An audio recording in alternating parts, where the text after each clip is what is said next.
Good morning, everybody. Welcome to another session of our Disciples Talk, where we come together to discuss the Word of God and give different insights on how that Word applies and is looked at in our day. We just praise you for joining in with us. Have today James Rayner, Roslyn White, Keisha Person, myself, Jerome White. We are all members of Jesus Peace Ministries, where our pastor is Apostle Dr. James W. McGrady Jr. Saturday mornings, we come together to discuss the word for a preach word. If you have opportunity, catch our pastor, come forth with the word of life. Going to JesusPeaceMinistries.org, 10 a.m. Live word, JesusPeaceMinistries.org. And we're going to continue today with our discussion. We've been talking about leadership and those that God has placed in position to, again, be used to glorify Him and build His kingdom here on earth. We like to use the foundational scripture of 1 Corinthians 1 and 27, where it says, "For God has chosen the weak things of this world to confound the wise, and He's chosen the foolish things of this world to confound those things that are wise. No, those things that are mighty. The weak things confuse those things that are mighty, and foolish things confuse those things that are wise." So again, we don't know who God will use. We can see some evidence through their works of who God is using. But again, to look at a person's size and mud, look at their outward appearance, and just say who is going to be a leader, who won't be a leader, we don't really know. Our important task is to, again, do what we are to do as believers of God, to be of support to them in the leadership position, be those that, again, living for Him. So we started last week talking about the call of these four disciples out of Matthew 4. Just want to continue with that. We know there's four gospels, different versions of what individuals had seen or brought back into context based on that situation and that circumstance. So didn't know or place it out there. If anyone has a comment on the different views of this calling or of the calling, I know last week we spoke about how these individuals, once Jesus spoke to them, they immediately left, which is a rare thing in today's time. As you know, we get a calling or we get a word, or we get told that God is going to use us, and I know even with myself, I was like, you don't know me. I don't, I don't believe the Lord is even considering me at this time. But I'm opening it up for those that may have a comment they want to share.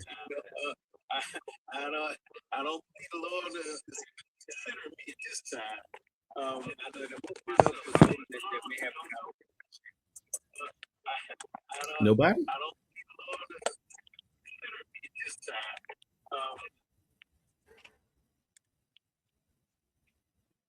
I think, for me, when I got my calling, I was like you.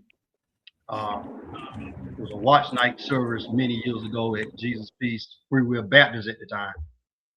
And our pastor today, the same pastor back then, said that I had a calling on my life. And I pretty much laughed to myself because I was like, sir, you do not know what I have in my trunk at this time on ice. Nor do you realize that I'm about to go to the club as soon as I get up out of here. And he said it a second time. And once I started coming to church or attending church service on a regular basis, I began to grow into what he was calling me out into. And of course, at that time, I hadn't even accepted Jesus Christ as my Lord and Savior when he first told me that. And so once I got saved in the ministry, I got baptized again. Only then did I really start to believe it myself. I didn't dot every I, cross every T at the time, but eventually a lot of things in my life began to change as far as being called by him. And I left those things that I used to do. I left it. I left out going to the club on the weekends. I left out doing a whole bunch of drinking. I left out chasing this and chasing that. And I started to become focused on the things of God. So to me, it was a process. I didn't immediately leave what I was doing, but over a period of time, those desires that I had, I guess God cleansed me from it. where I stopped focusing on it. And so that was my story of how I accepted the calling. It wasn't immediately. Uh, I didn't really, I didn't want it, to tell you the truth. I felt like I was giving up something. And a lot of times, if you're going to really truly walk this Christian thing out, you got to give up some folks. You got to give up some places that you used to love to go to. You got to give up, you have to give up some stuff. You have to sacrifice yourself for the glory of God to be shown through you, because you can't have it both ways. And as a leader, you truly got to give up a lot of stuff. That's why, because people are going to judge you for the very thing they may be doing in secret, but they'll hold you accountable for it. That's right. And crucify you. They're going to crucify you to a physical death, but they're going to crucify your name as if you wish sometimes you might have would have been, in a better place. Yeah, you are absolutely right. Anybody else got any thoughts?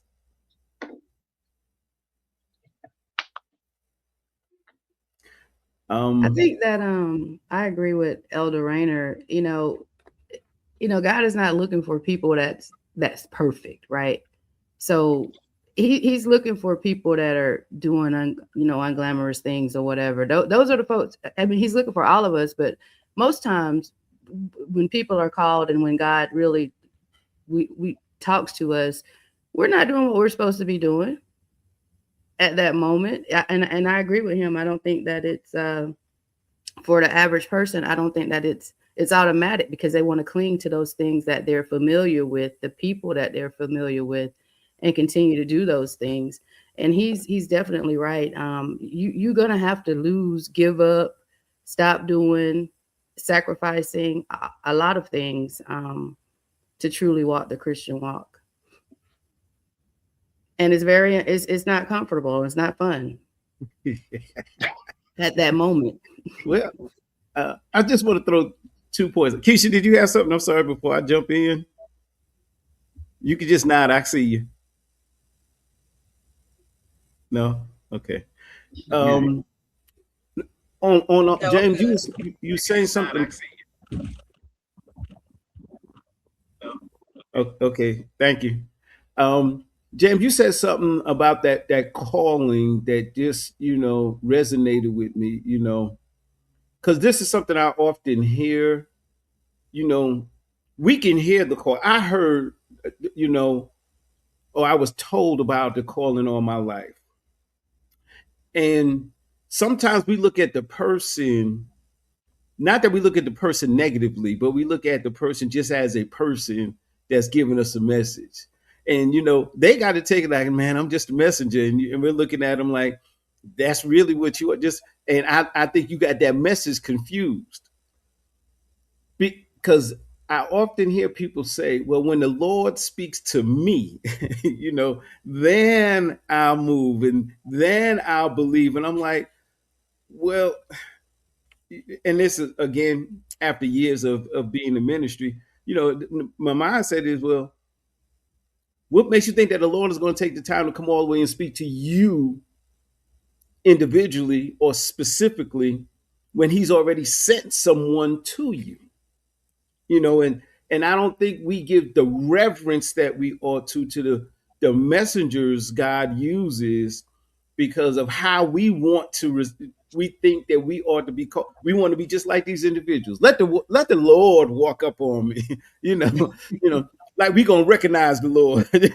Say, if the Lord comes to me, or when he speaks to me, and I'm like, well, if he sent a messenger, sometimes he's already sent or tried to get to you and you didn't hear.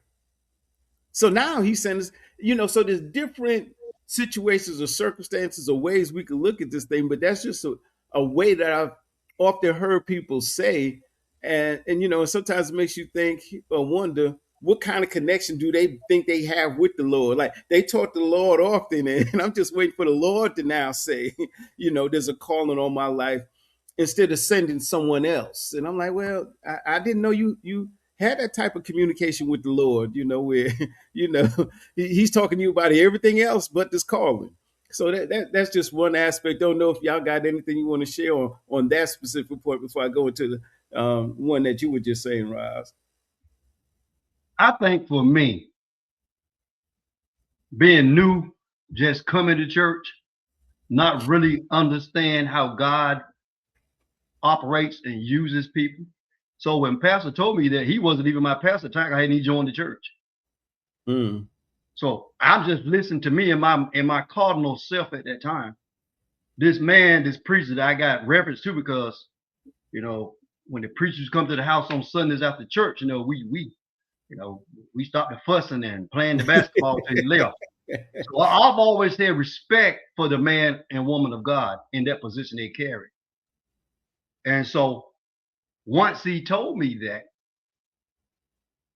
I didn't believe it, because I'm looking at myself, where I'm come from, what I'm doing. He got to be mistaken. And so for me, I prayed after the second time and said, Lord, if what this man is saying is true, let me know it. You tell me. And all I know is later on, I began to hear an inner voice in me that I never heard before. I began to have dreams about spiritual things that I never dreamed before. And I heard my name being called out from the inside and calling me James. Awake. And I'm like in the middle of the night. And I'm scared. I'm getting on my knees. And I start to, being fearful. So I heard an inner voice for me to bring me confirmation that what he's saying was true. Okay. Because I didn't have that type of faith as I have now, where I questioned everything. Absolutely. I was new to this.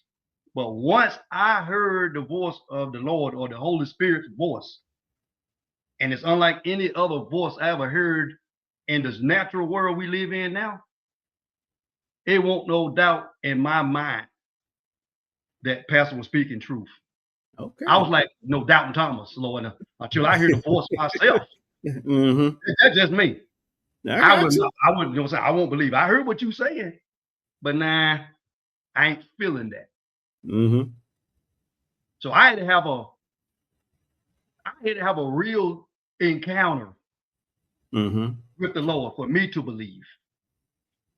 And once I had my encounter, it won't no doubt in my mind. And I was being called for ministry's sake. Okay. And Roz, you got that look like you want to express something before I get back into this other point. I'm gonna let you go.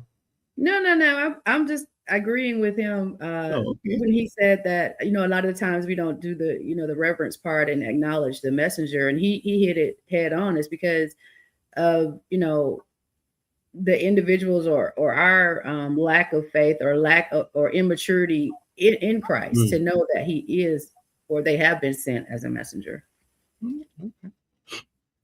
Okay. And getting back to your earlier comment, you were saying something about, those individuals that God went to and that God uses, and just wanted to throw this out to y'all and don't know if you could reflect back over your lives to affirm or confirm or agree. But, God picks those that are already fully persuaded in something or already committed to something. He's using those as, number one, working at something, but also committed to the thing that they're doing.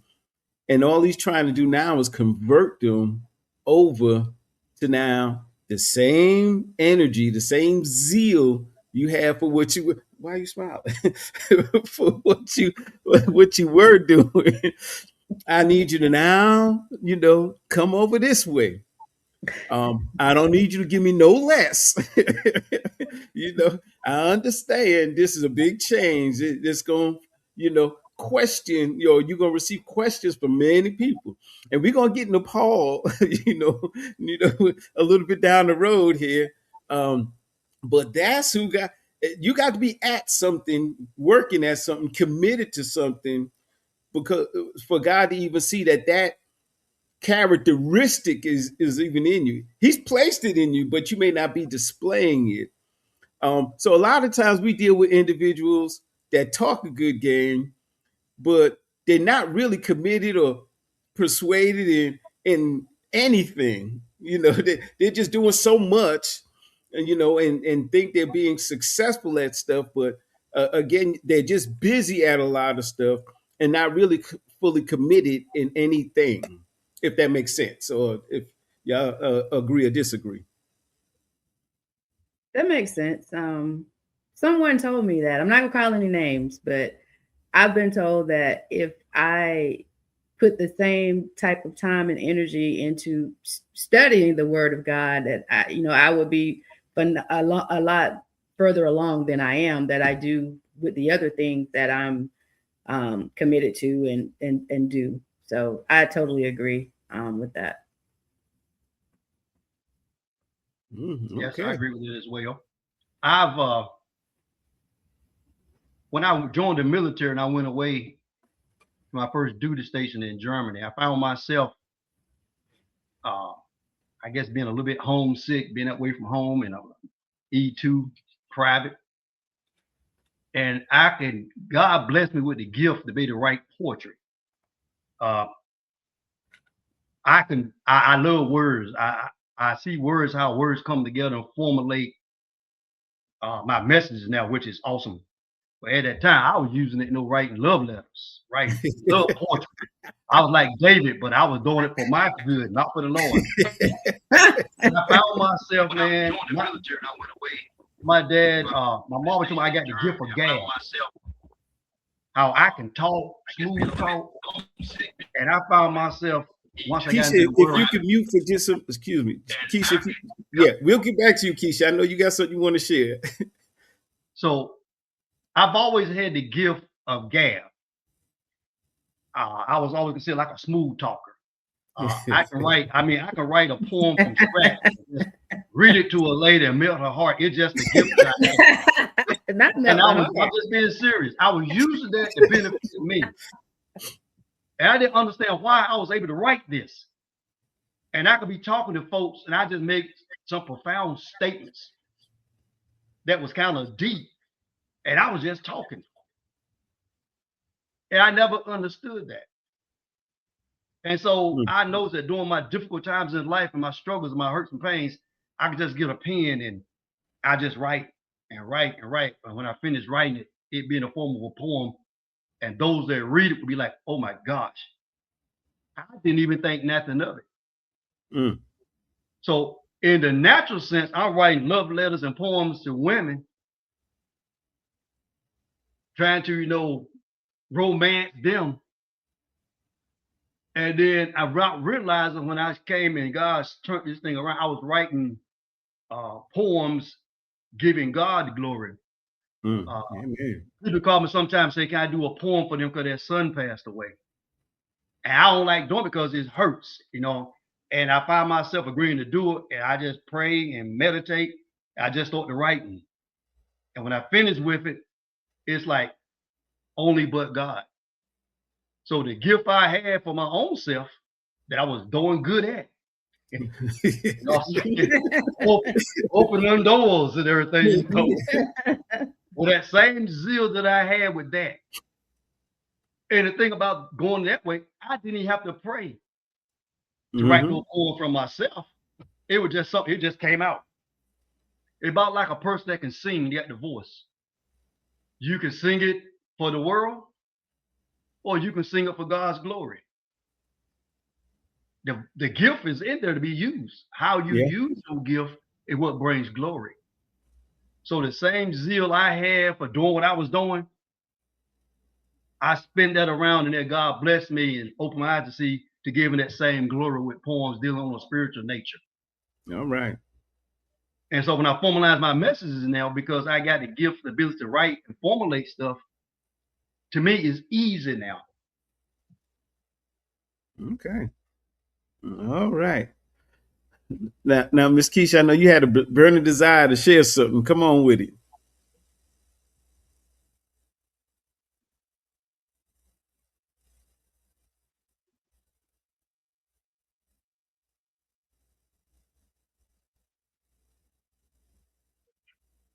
I know you're driving. I want you to be safe, man.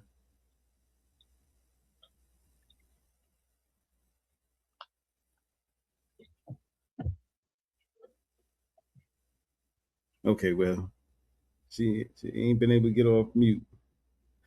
Okay, and that's the awesome thing. And I know for me, and I'm gonna go back to my military career. You know, I've spent a lot of, and I know y'all probably didn't have encounters about this, but I used to go out to the club, be out all night long, and come in 4 or 5 in the morning, and don't get no sleep. Got to get out there for PT, and go through the day and talk about as soon as I get off, whoo, I'm going to bed. And as soon as we get off, I'm like, you got one fella to the right, one to the left. Hey, what you getting ready to do? Man, I'm getting ready to do what you doing. So we go days without really getting rest or sleep, and still function and maintain. And though I can't, that same way that God had to keep me at that time. So now when things occur or happen and situations come about, and that I did for the world, going without rest and still maintaining and doing, how can I do any less?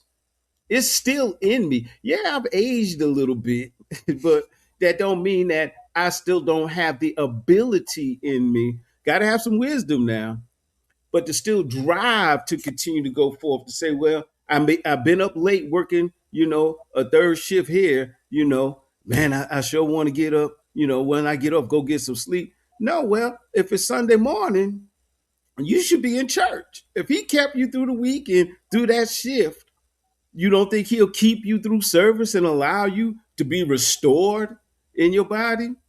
If he did it for you when you wasn't serving him, you don't think he'll keep you now? And that's my mentality, and sometimes, to be honest and truthful, if I know individuals have the same type of background that I have had, I do look at them, kind of cross-eyed when I hear comments about, I got to go get my sleep. I got to go get my rest because I have to do this later on today. And I'm like, well, later on today ain't promised to you. Now, do I bash them about it or badger them? No.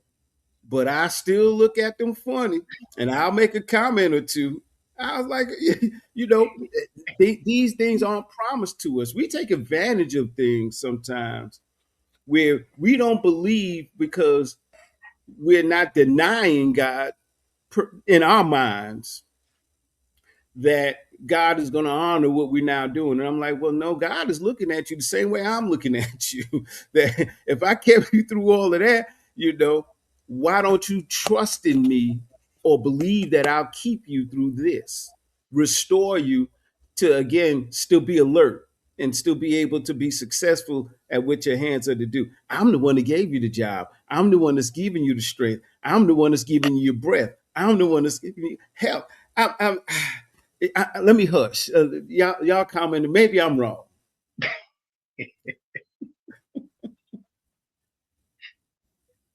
So I guess it comes with maturity. When you are used to doing everything yourself and you really don't have a relationship with God, you believe God, but you don't have a relationship with him. So therefore you feel the need that you have to do everything, that you have to go to work, and you don't look at it like, well, God bless you with the job. You look at it as far as like, I got an opportunity now to do this, to do that for my family, to do this, to get all the things I want to do, and work. Because we feel like, we don't have a relationship where God say, I'll supply all your needs according to my riches and glory in and through my. We don't know that yet. See, it's different when you know that. Because when you know it, now God gonna judge you for it because you know. But when you don't know and you feel like, I got this good job and making good money, I'm getting all this overtime, this triple time, I'm getting all this because I want to go ahead and make sure I got a cushion for my family, make sure we ain't lacking nothing. You know, I'm still paying my tithes, I'm giving my offerings, but I'm still working, working. But I'm not really serving God like I ought to, like you mentioned on Sunday mornings. Because we feel like, you know, we know of God, but we really don't trust God because we don't have that personal relationship with him. It's different when you got a personal relationship where now you dependent on him now to supply all your needs. Even though you're working, but you're looking at it from a different perspective. Okay. With wisdom, like I said, he blessed me with this job, he's able to keep me. So that comes with growth over a matter of time where God has proven himself to be faithful to you. See, it's easy to say God will do all things, you know, all things but fail. That's true. But when trouble hit your camp and you're not hearing God's voice because God wanted you to trust me, and I'll supply all your needs. You just wait. And you know, of course, people like us, well, people don't like to wait. The Bible said, let patience have its perfect virtue. We do not like patience. We don't like to wait. I don't like waiting when we was getting checks in the mail. I used to hate to wait on a check. You know what I'm saying? So it's dependent on your growth in God, your own, because everybody got their own individual personal relationship with God. And their walk, their growth, it shows about your relationship with God. For a seasoned soldier like you, sir, that's why you said what you said. Because you done been in this thing for a while now, and you see others. And you don't, like you said, you don't bash them, but you can tell something about that relationship ain't like it should be. Especially if you're serving the same God. It should be a faith walk where now I'm trusting God because I'm believing God. Okay. Yeah, I'm glad you said that, sir. But I'm just saying that comes in your pastoral manner. Yes, sir. I mean, that's everybody. That's why the Bible said, "Work out your own salvation with fear and trembling." Yeah. Well, you got to have your own. Yes, sir. Yeah. I'm just complimenting you on how you brought it forth because I don't think I would have said it in such a way. You know? My words come out a lot harsher. With a little, I guess, with a little more, extra added to it. I don't know. I think I mean the same, but for some reason, it just sounds different. Go ahead, Roz. But I think even though, we have that relationship, and what strikes me about all the disciples and everyone in the Bible, they were servants of God. They sacrificed, and they went to service. They were servants of God, so not only that relationship, but they're sacrificing their time to serve God, whatever capacity that it may have been, or the individual that we've been studying in the Bible. But that until we become, have that relationship with him, and also realize that we are servants and we are going to have to sacrifice, we on Sunday, like you said, he keeps us all week, but what is it to go for an hour or 2 hours? As Pastor always say, we could sit and watch a Netflix series 6 hours straight, but when it comes to sacrificing our time to come to church, we complain if he goes over a minute, you know what I mean? But it's that sacrifice and servitude that I see not only with the disciples, but within our lives as well. All right. So now let's get to these disciples now, because our theme right now, or our topic that we're working on, is leadership. So I know most of this of the Gospels are focused on Jesus, so it's hard to really look at the disciples as leaders or view them as leaders, in these Gospels, in these 4 books, because you got Jesus there. But just want to look or see if y'all had considered some of their characteristics even as they are again going through the process of being prepared for the work that they're going to do, because that's really the focus of these disciples. They're going through this work of preparation, and the first thing that we see is that they, drop all that they have and they leave that commitment. And y'all, I think we got a special guest joining us today. Pastor Apostle McGrady, are you with us, sir? Yes, sir. Good morning. Good morning, sir. How are you?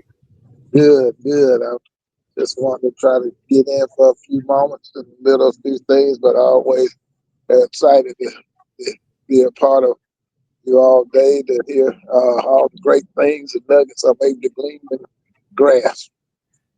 Yes, sir. Appreciate having you, sir. Always welcome. Didn't know if you had anything to share. We were just talking, going back to these disciples, and now trying to look at, even though they were with Jesus, we were looking through the process that Jesus was preparing them for the work that they were going to be doing, and some of the characteristics they had. And the first thing we were talking about was, again, the commitment they had for work, which is why the Lord even what was able to use them, because they were already committed in the area, and that was one of the main characteristics they had to have. But now moving forward, just looking at some of the other characteristics that had to either evolve within them, or that again they had to display during this walk in preparation for the ministry that they were going to be doing. Well, one of the things that I've come to grips lately, and maybe this is just a personal area that the Lord been dealing with me on, is within this area of choosing a discipleship. He was grooming them to be more in the image of him. And if you notice, most time whenever he would deal with them on a subject, it would be something he allowed them to get into, then he'll correct them, like with Peter. Whenever he cut the ear off of the centurion soldier Malcolm, and Lord told him, hey, let him know you live by the sword, you die by the sword, and pick the ear up, put it on the man's head, and healed him. It was like a rebuke and a correction, but it was in love for Peter to learn how to be like Christ. So every one of these guys that he picked, he allowed them to get into something. Like, once again, Peter, whenever Lord, they all can leave you, but I'll never leave you. And he said, for the cock crow, you deny me thrice. And so it goes back to him showing him that we can't be beyond failing. In other words, we can't look at somebody else, they'll all leave you, I won't. He immediately turned it around to show him, yes, you will.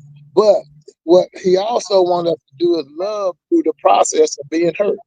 And so even though that Jesus looked at on cock crew, he still tell my disciples and Peter. So he picked all these men that knew had failures to mold them into being like him. I'm going to be dealing with in the future, where he said, if somebody take you to court and they take your coat, give them your cloak also. I had to do a real intense study this past week into that. And he was basically saying, hey, if they had to take that, more than likely they don't just need your top coat, they need your underwear too.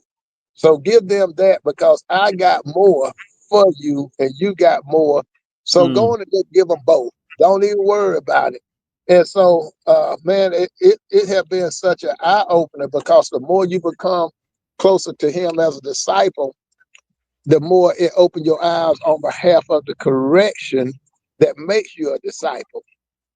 And then from that point, although choosing, he picked men that had the frailties that had to be molded into the image of him. So, I mean, that's just something that I'm looking at. And so basically, everybody got an opportunity to be a disciple, because none of us is above being, none of us are perfect. And the more that we are his disciple, the more he going to correct us to look, be, and act like him. Even that area where it said, we'll justify when someone do us wrong. Say, well, eye for an eye, tooth for a tooth.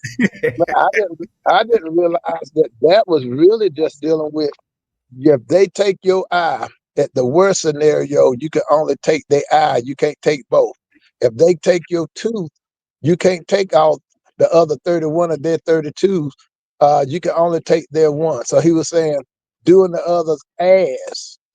And man, those things gave me a whole different insight that I'm studying, because I used to justify not feeling bad for if I got you. But he ain't even, that ain't even what he's saying. It's a whole different level, brother. I mean, and these studies he got me in now, I want to do like Jesus when he got through saying the scripture fulfilled in your hearing, and he closed the book. I feel like closing the book, because some of this stuff let me see how short and how I got to come up. And so not that you won't, but it ain't thrill. It's a whole different rebuke and love and correction and love that I'm like, Lord, I'm that far off. I was justifying this thing, but man, I realized that when he picked you, it's line upon line, precept upon precept, and we grow into his grace. And his grace is given that unmerited favor, that somebody getting favor that we ain't cutting their head off. They getting favor And, that we ain't gonna kill them, crucify 'em. amen. So You preaching out, sir. You are right, because it shows more about us and our growth in God than the other person. yes, Mhm. that's where That's what it shows. It's more about us than them at that point. you're right. And so you said a powerful thing, and and Jesus gave this example when he came back, um, after he had descended, he came back and he spoke with the disciples, and they were out fishing, they hadn't caught anything. And he said, well, if they ask for your coat, your cloak, give them your coat, and you even took it down to the underwear, and that's only for those that, like my mama said, make sure you have clean underwear at Yeah, all times. But yes, you sir. said, give them what you have, because what you have ain't everything. Yep, If you already have this, I have so much more in store for you. And it's like they had all this fish, but it wasn't cooked. So yeah. but if you come to me, not only is it cooked, but I'm going to lead you to where you will never lack again. But if you hold He on to had what hush puppies and coleslaw. well, sir, I ain't a coleslaw person, but I love coleslaw and hush puppies. but sometimes we get so consumed because we feel we caught this thing. We work for it, and God is like, well, yeah, but number one, you still got to look at. We would mention this earlier. I'm the one that gave you the strength to even catch it. First of all, I told you how to catch it. Throw Yeah, your net on the other side. These are the yep, fish I held for you. So anyway, it's amazing that sometimes we so consumed with what we have in our grasp and in our hand that we're not looking to the opportunities or have insight for the greater things that God will have for us. If He gave us this little bit, there's so much more that He already has prepared for us. yep. It's just man, I tell you, this the area that you own is the area that he been dealing with me with a bunch of conviction on myself. I can say that personally. And I thought that I had. I mean, truthfully, I thought I was beyond that, but he'll let you hear the cock crow. Well, so we're all still in that spin cycle. So he's gonna turn this around and really show that, and it may not just be the one thing, it's just the next thing that he has for us. Because as long as he has us here, you know, we've already spoken to those that were already in this cycle. But now we got to be prepared for the next cycle he's gonna take us into. Yep, you're right. So so that's a good thing. But anybody else got any comments on that area?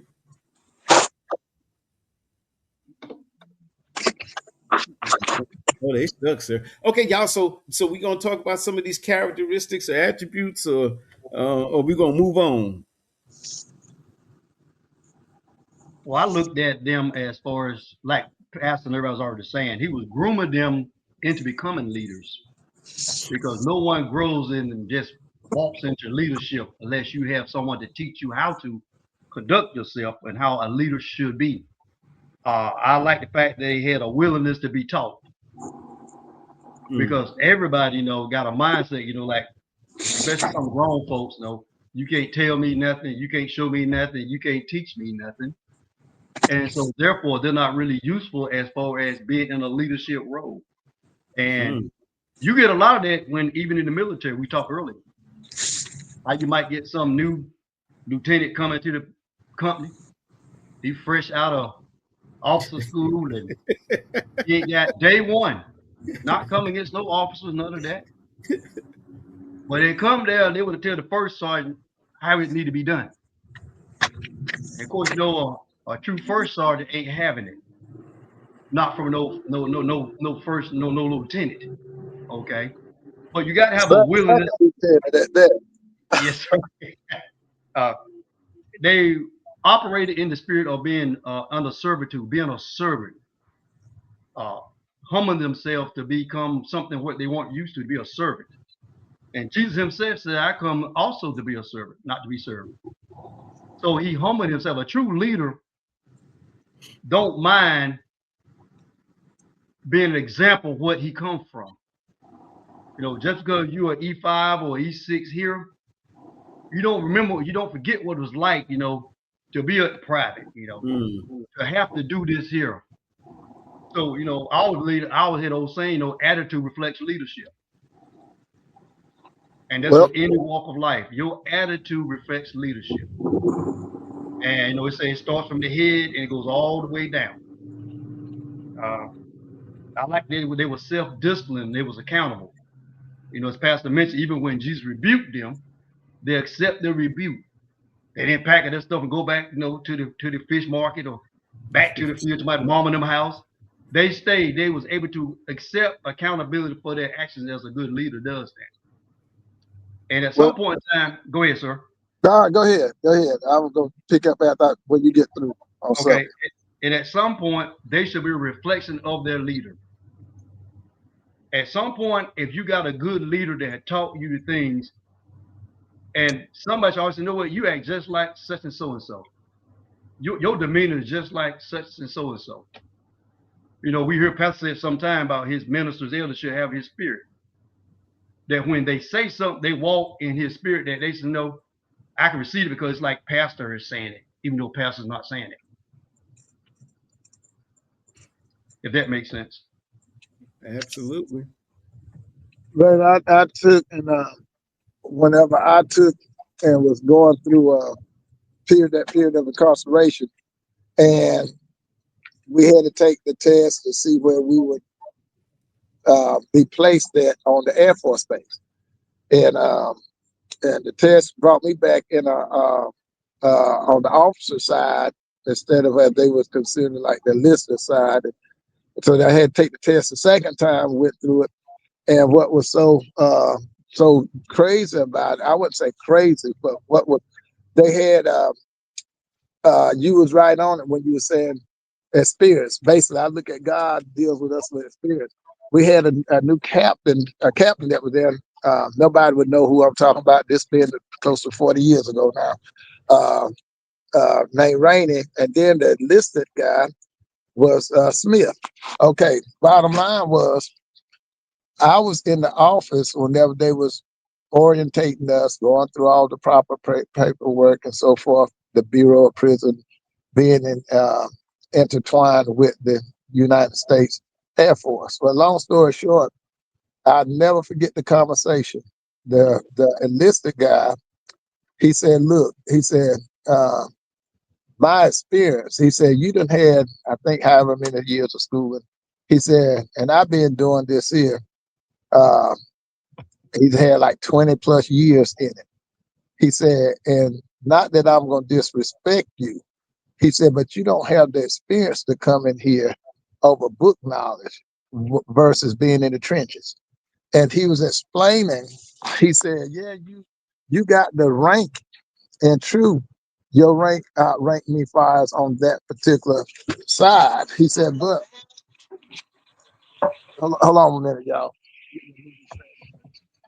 I'm getting ready to move the trash can. Yeah, but he was saying on their side of the, he was explaining to them, and I never forgot that lesson, and you was right on it.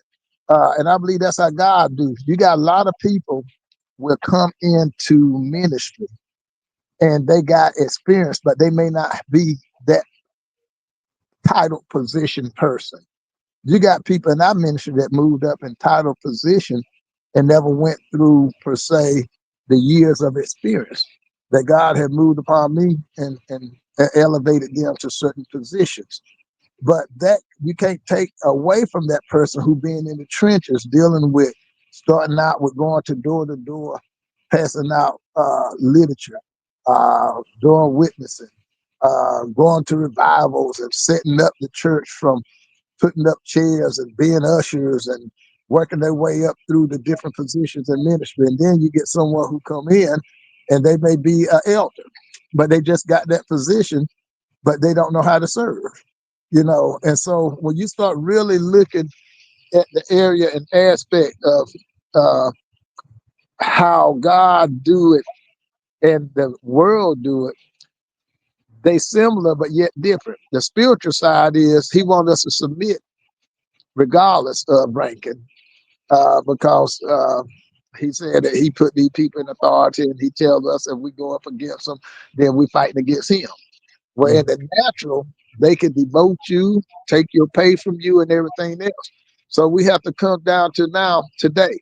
Uh, it's tough being in a position knowing that you know more, knowing that you've done more, but you got somebody over you that don't have the experience. So what do? Do you sit back and watch them fall flat on their face, or you can sit back and say, I knew that was going to happen? Or do you try to get in there, win them over and say, hey, we can go to battle together?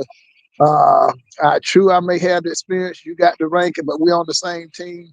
Let's not divide ourselves. We fight the same war, you know. And if the church did more of that, as well as the natural world, imagine how far we all would be. Because most people just concerned with their position and their rank, their title. But whenever we can come together as one and lay all that aside, and I can respect your position, but you need to respect my position and my time in as well. The difference between a parent and a child is time in. Not only did you birth them, but you got time in. You done raised them. You know. And so for them to tell you what to do, that's not even a match, because you done brought them in this world. You done gave them from the bottom up to the point of their food to stand on their feet to talk back to you. Who do they think they are? You see what I'm saying? I mean, yeah, now they smelling themselves and they feel like they got some time in.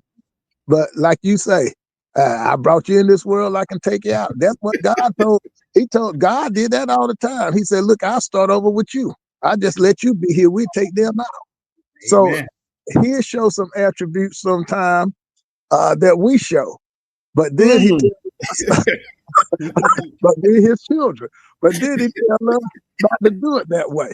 And so, you know, I have deep questions I don't bring up a lot to people because I don't want to get them in trouble, because I be borderline hoping he spare me for the thoughts that I have.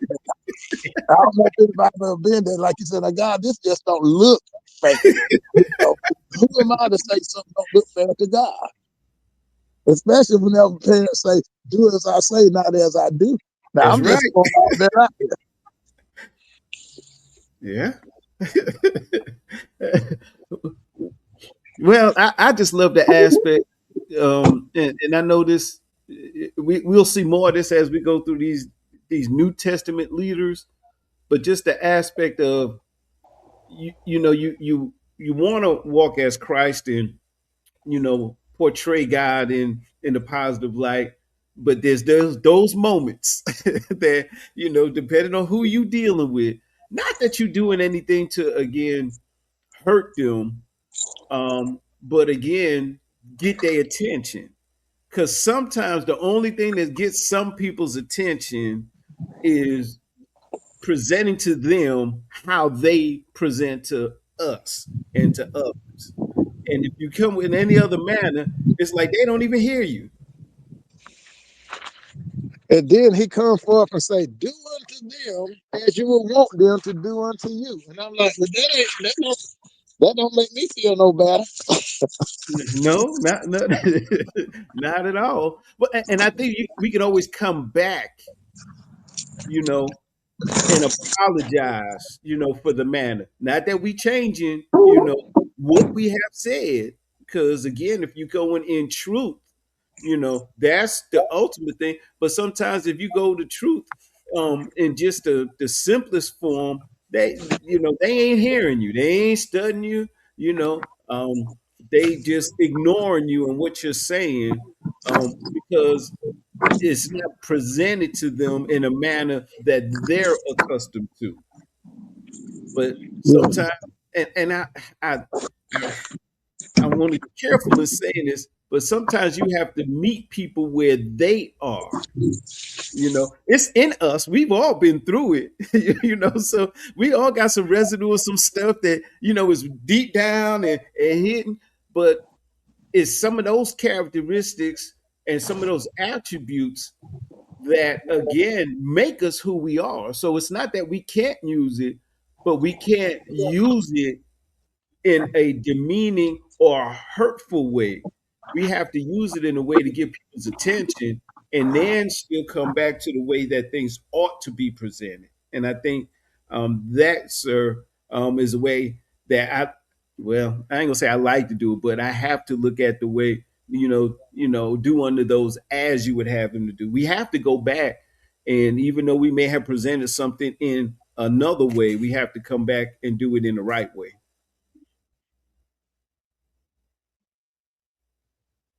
That's true, sir. I know my dad used to tell me when I was younger, hard head makes a soft That's behind. You say your dad used to say what, Rainer? A hard head makes a soft donkey. Yeah. And it's like we said earlier about the person where you don't want to see them fail.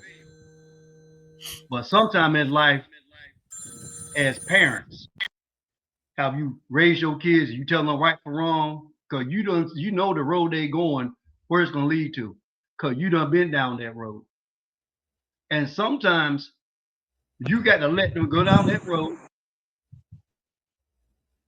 and come out with a soft tail. Mm. And then they'll get the picture. Same thing about when you got a person who don't want to listen and don't want to know. You're trying to help them out the best you can, even though they outrank you whatsoever. And you already know what the end result's gonna be. But because they coming out of, officer candidate school, they know more than you know. And so you let them go down that road. And when they come out from the CO office with their tail smoking, and you come out and say, well, sir, see, I tried it, sir. I'm here to help you. Mm. I'm not gonna hurt you, sir. I'm here to make you look good. I'm gonna give you the right information how to be successful. Mm-hmm. But if you don't refuse to get the information I'm giving you or accept the information, you're gonna go right down this road and come back again, come out with your tail smoking out the commander's office. And sometimes you gotta let a person let them go ahead and hit the ground, get that sore tail, and then they'll come back then, and then they're like, okay, I'll listen now. And I think that's how God does it sometimes. He allow us. He done told us right from wrong. That free will coming up again. Got that free will. And he already know the outcome because he's the beginning and the end. So you'll go ahead and do it. And when you hit rock bottom, he's there waiting at the end of it, looking at you. For you to go ahead and get up, dust yourself off, and he'd be like, hey, now didn't I tell you about this? He'd be like a good mom. Now didn't I tell you about this? What could happen? Now come on here. And then we learned that lesson. Then we call it a life lesson. And a good mama, even after you skin your knee, gonna correct you while she bandaging you. And at the time, she putting whether peroxide, methylate, or alcohol. It's hurting, but she's not gonna leave you unbandaged. Mhm. And she's steady correcting you about what you done did, but at the same time, think about it. You the one bleeding. What you gonna do? Don't bandage me. You gonna take the abuse. You try to stop the bleeding and the hurt. And so the thing is, if we can do that in the natural, that's all God doing. As you just said, he gonna let you bump your head so you can come back and recognize what you didn't do correct. That's true. Well, and I think those are key points that, even in letting that superior, go down that road, we always have to also be mindful that we don't want them to enter into a situation where they're going to come out hurt. Now they may come out bruised, but we don't want to put them in a situation or let them go down the road where they're going to ultimately be hurt or hurt many. Yes. So that's the other part of leadership that, they got to go through some trials in order to learn a lesson, but you can't let that trial be something that can later on hinder them or hurt others as well. And that's one of the other aspects of, just because they're difficult, you don't want their difficulty or their stubbornness to affect everybody else. That's the part that, we have to be able to step in and correct and acknowledge, and again, hopefully help somebody through. It goes back to um, like we saying, an open door and many adversaries. Everything He gonna allow us uh, to encounter the weakness of others, people, things, stuff, and much given, much gonna be required. So for everything God give us, I'm learning my responsibility is uh, as we sometimes say, what is they call like for loss control to keep you from um, preventive. Uh, you got to put things in place to keep whatsoever God put in your hand moving by not expecting things that we should expect, if I can say it that way. It should be expected that folks, um, uh, Apostle White, it's like we was talking some business stuff. I said, man, it sounds good and it would be good if these people did it. But I don't have, it ain't a case of me not having faith. I don't have no expectation based off what they exemplify. If they're not doing it for them, they're not going to do it for you. Sad to say. It is, but I've discovered that the hard way. And so what do? You go ahead with the mission, but you start safeguarding, uh, you start putting things in place to safeguard so you can win the battle. Because it takes winning battles to win wars. And if you don't win the battle, then you never win the war. Because it takes so many battles for the war to come to an end. That is true. Well, you all, we are at 11 o'clock, our hour. And I think pretty much, y'all, I don't know if y'all have any questions left about the disciples. Again, because it's more about Jesus than it is the disciples. They're going through a process and a preparation. So they really, in these books of the Gospels, um, again, aren't really operating in a leadership role per se. I mean, they get sent out and brought back and do things, and they got questions of Jesus, and they making comments about others. Um, but it's still those things that Jesus is working with them through. So as we end the day, if y'all got any questions, we can always hit back to the disciples. But I'm ready to move into Stephen and Paul and Acts and everything else. Where now that Jesus has ascended, he's given us individuals to operate in his stead. So that's where we'll be leading to next week. Sir, Pastor McGrady, if you're still there, thank you so much for joining in with us. We thank you for everything. And as we close, anybody got any final comments?